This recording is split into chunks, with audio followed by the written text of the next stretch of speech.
This video is going to show you how you can calculate mean absolute deviation and mean square error for a specific forecasting method in Excel.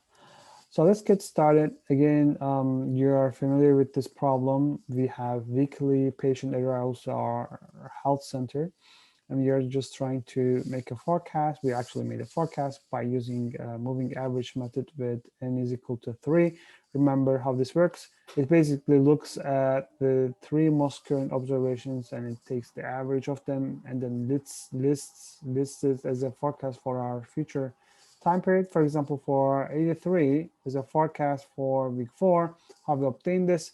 We basically took the average of the first 3 number of patients coming into our health center and used it as our forecast for week 4.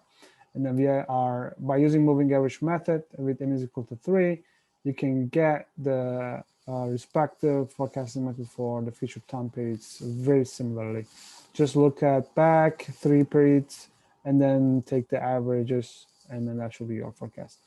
Well, how do we ensure that the quality is good by doing so, right? And that's the question. And we know that with mean absolute deviation and mean square error calculations, we can actually quantify it.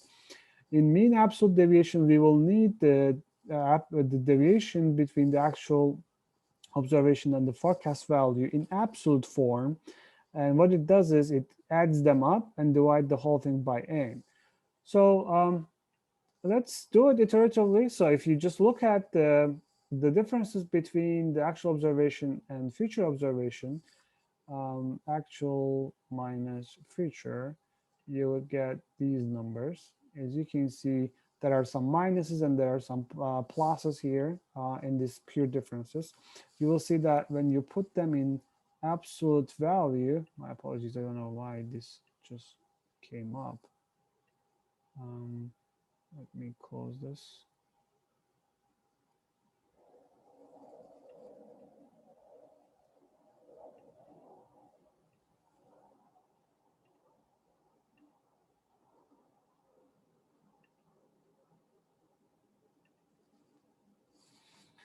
If you put absolute function equation in Excel, it is ABS. It is going to take the actual value minus the forecast value. And if you hit enter, you could see that the differences are all in positive manner, right? There are no pluses and no negatives. There are only pluses here. That's what we want for mean absolute deviation.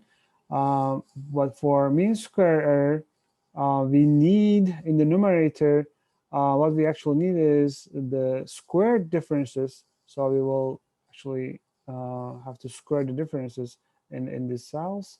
We already have the differences here. What we can do here is we select this difference, right? Remember, it is AT minus FT, and put the hat here, right? This hat is going to show us the power in math, right?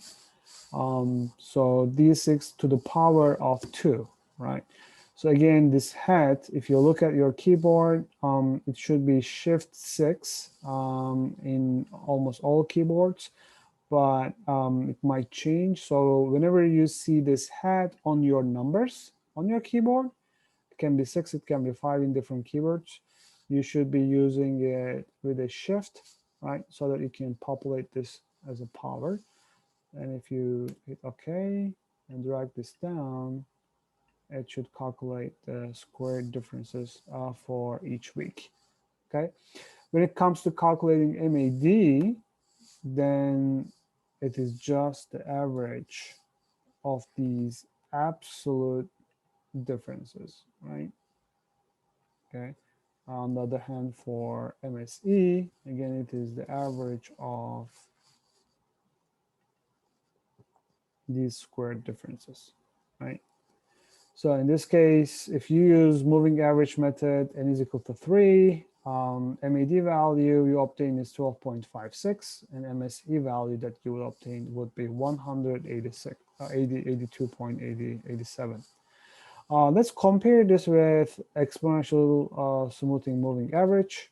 Again, for exponential smoothing moving average. I'm not going to repeat how we calculate the forecast. I already did that by using alpha equals to 3. You see that those are the one-step out forecasts for each week.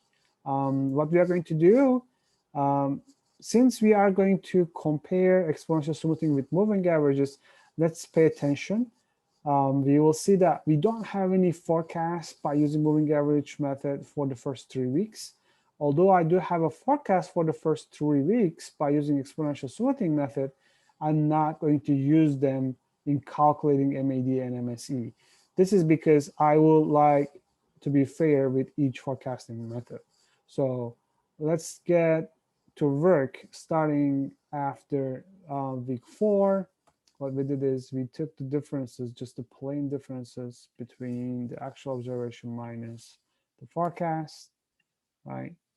And then for the absolute value, we put it in absolute ABS function just to get the absolute value, right? And here we just need the differences between actual observation and the forecast value to the power of 2 for each week. If you select this entire 3 cells adjacent to each other and drag them down, this will also do the trick.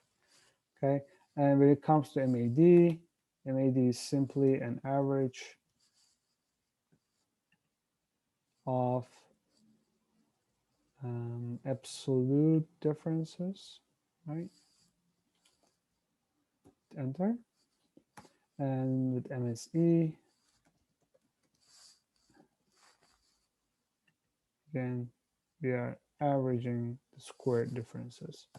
So let's compare this MAD and MSE value, because this exponential smoothing method with alpha equals to 0.3 is completely different method than this moving average method.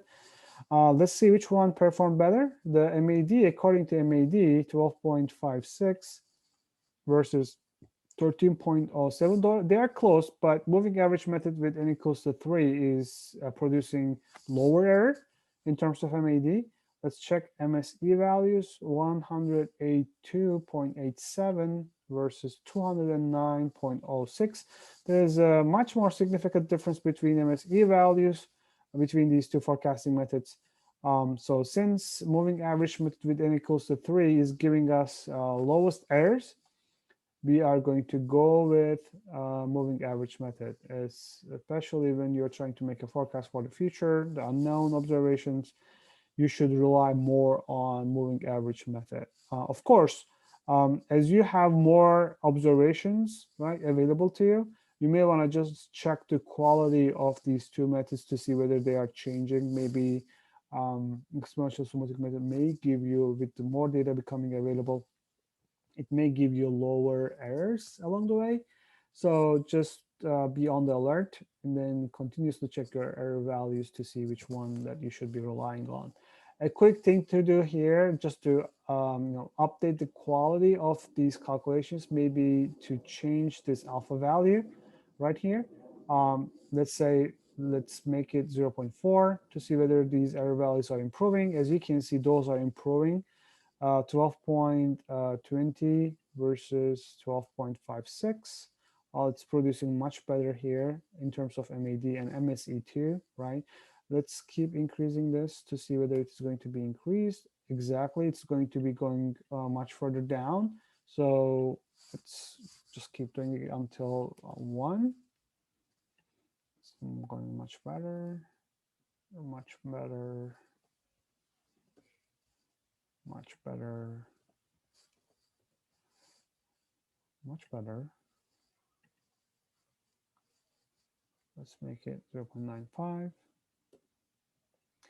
It is much better. Well, actually, for this one, I think closer to 1, selecting alpha value closer to 1 is going to be significantly changing the MAD and MSE calculations, which is going to be making exponential smoothing method much better.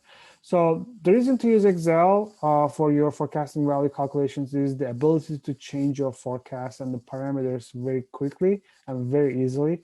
After you set it up just once, all you have to do is to change the forecast parameters to get error values, right? So our conclusion would be to select exponential smoothing method with alpha value that's higher. This might just work for this problem, but may not work for other problems. Other problems may require for you to do some further due diligence on alpha parameter, but it is just trial and error. You can just come up with approximately a ballpark number for alpha value. All right, in a nutshell, this video basically describes how you can do error calculations in Excel.